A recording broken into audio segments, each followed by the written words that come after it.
Really our most spectacular gallery. You start off with the shallow side of the coral reef, where you can find lots of small fish that use that as a home to grow bigger and larger. As you walk past the shallow side, you walk through a tunnel. On one side is the shallow coral, on the other side is the deeper coral. And there you can find moray eels, grouper, tarpon, triggerfish, and angelfish, and lots of other fish in there. After you pass through that area, you're in for a big surprise, because then you come to the panoramic window. This is a 40-foot long, 16-foot high, solid piece of acrylic.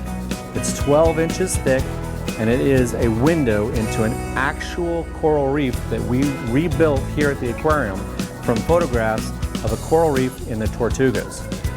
This gallery is amazing, and what you see there is not real coral. In addition to the coral reef, there's a great exhibit just behind it called Dragons Down Under. And it's all about the leafy sea dragons and the weedy sea dragons that you can find in Australia. They are one of the most exotic type of fish out there. And in fact, you can look into the tank that they're in and oftentimes not even tell them from the kelp that they look so much like. We have a couple of touch tanks here at the aquarium. Downstairs in the lobby, we have our stingray and bamboo shark touch tank. And then upstairs, we have the no bone zone. That's a Pacific Waters touch tank. So it's a little chilly, but it's a lot of fun, and you can touch anemone and starfish. The Florida Aquarium is home to a lot of different exhibits, and a lot of those exhibits portray coral, but we really only have 3 locations in the aquarium where we have real live coral. One of those locations is upstairs next to No Bone Zone. It's a beautiful exhibit of natural coral, and it's a way that we can tell people and show people what real coral looks like and show its really true beauty. Because if we were to take that much coral out of the oceans to kind of create our other exhibits, we'd be devastating those areas, and we don't want to do that.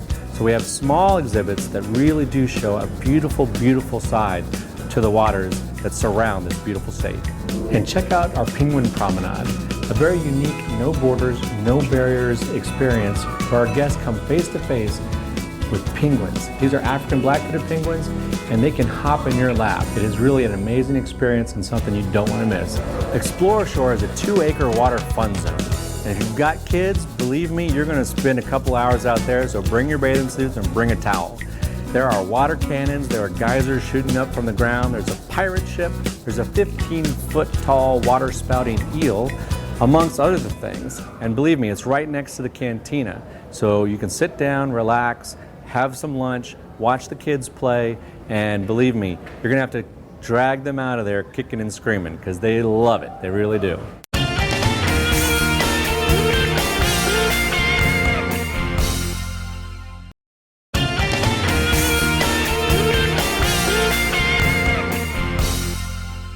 One of the great things that we offer here at the Florida Aquarium is a chance to go out into the bay and learn about that really important resource here in Tampa.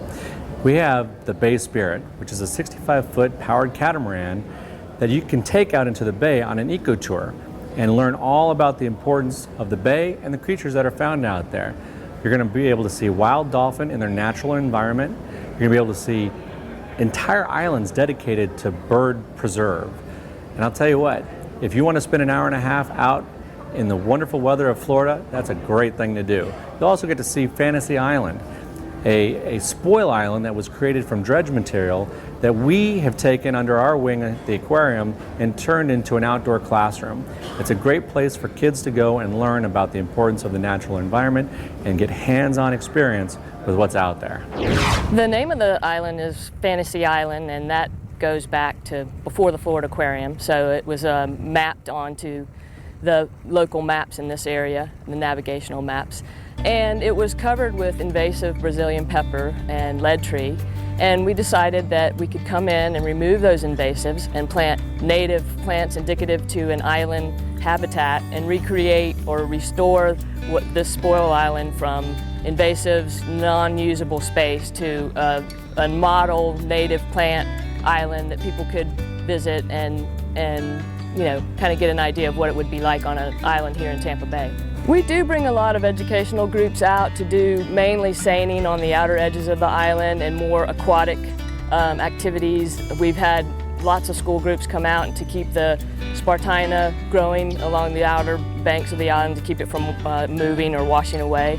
We have a lot of oyster bars and oyster shell reefs that we've created with Tampa Bay Watch. So it's a good partnership with both the Port Authority, Tampa Bay Watch, and other local organizations that are into conservation and restoration. So it gives everybody an opportunity to kind of get involved with that locally.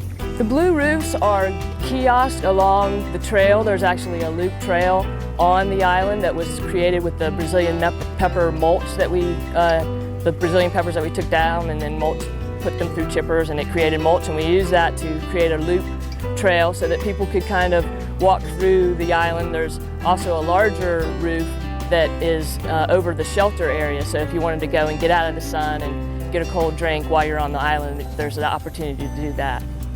Basically, it's a short trip, 10-15 minute trip out to the island and circling around the island. There's often dolphins in the water at this time when you're circling around. It's a good chance to get out on the water when in the middle of a busy day, or if you just don't want to go to an island in the Caribbean, you can kind of get a little fix right here in Tampa Bay.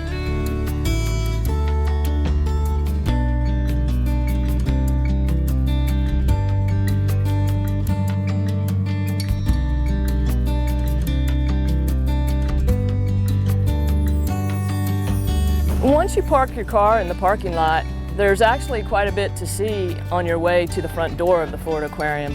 In the parking lot, we've actually partnered with Swift Mud to create some stormwater ponds that will treat the water with the plant material that's in the ponds before the water enters the bay, which is very close. So all the vegetated swales that are between the parking spots are actually treating the stormwater as it comes through the system and into the ponds. And then around the pond we have lots of Florida native aquatic plants like pickerel weed and the bulrushes.